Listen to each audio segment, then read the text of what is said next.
And I think of 3D printing, when I first started, the material would barely hold together, and this is probably 25, 30 years ago.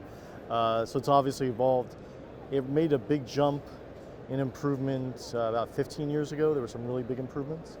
Tell me a little bit about that and what kind of materials and where is it going? Yeah, I think the way I think about 3D printing, it's about three buckets. One is the hardware, one is the materials, and the software. So the hardware has improved, come along a long way in the last 15 years or so with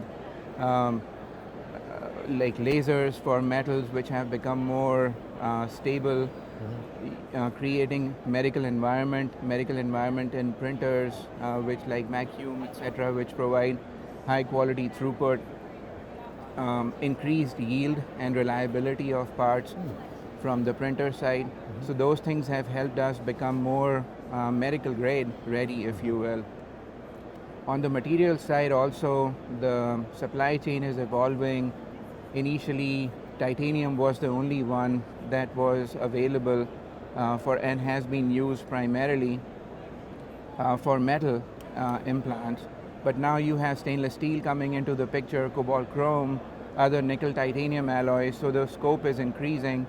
On the plastic side, earlier it was mostly for like instruments and disposable guides with SLA and SLS. We just made an acquisition of a company called Comovis, which is the first in class 3D printing of medical implants for cranial and other applications. So we are excited to see how the industry and the technology is moving from polymers being more long-term implantation use as well.